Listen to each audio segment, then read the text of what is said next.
Early investments ആണോ emergency reserve ആണോ നമ്മൾ ആദ്യം തുടങ്ങേണ്ടത്? ഏർലി ഇൻവെസ്റ്റ്മെന്റ്സും എമർജൻസി റിസർവും രണ്ടും ഒരുപോലെ പ്രാധാന്യമുള്ള സാമ്പത്തിക ഒരുക്കമാണ്. പക്ഷെ എന്തുകൊണ്ട് ഏർലി ഇൻവെസ്റ്റ്മെന്റ്സിന് നമ്മൾ എമർജൻസി റിസർവിന്റെ മുകളിൽ വെക്കുന്നു എന്ന് ചോദിച്ചാൽ, ഏർലി ഇൻവെസ്റ്റ്മെന്റ്സ് നമ്മൾ നാളേക്ക് വേണ്ടിയുള്ള ഒരു കരുതിവെപ്പാണ്. അതൊരു യാഥാർത്ഥ്യമായിരിക്കുക, നമ്മൾ അതിനുവേണ്ടി തയ്യാറായേ മതിയാവും. പക്ഷേ എമർജൻസി റിസർവ് എന്ന് പറഞ്ഞാൽ എപ്പോഴും നമ്മുടെ അടുത്തേക്ക് വന്നേക്കാവുന്ന ഒരു ചെലവിനെ അഭിമുഖീകരിക്കാൻ ആവശ്യമായ നമ്മുടെ ബാക്കപ്പ് ഫണ്ടാണ്.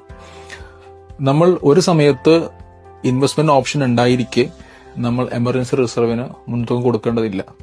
നമ്മൾ ഏർലി ഇൻവെസ്റ്റ്മെന്റ്സ് ഫസ്റ്റ് നടത്തുക. അതേ വെയിറ്റേജിൽ നമുക്ക് ബാക്കപ്പ് റിസർവ്, നമ്മുടെ റിസർവ് ഫണ്ടിനെ അധികരിപ്പിച്ചു കൊണ്ടുവരികയും നമുക്ക് ഉപയോഗിക്കാൻ പറ്റുന്ന രീതിയിലേക്ക് മാറ്റുകയും ചെയ്യും. അതുകൊണ്ടാണ് ഏർലി ഇൻവെസ്റ്റ്മെന്റ്സ് ആണ് ഇപ്പോഴും ബാക്കപ്പ് റിസർവിനേക്കാൾ മുൻപന്തിയിൽ നിൽക്കാനുള്ള കാരണം.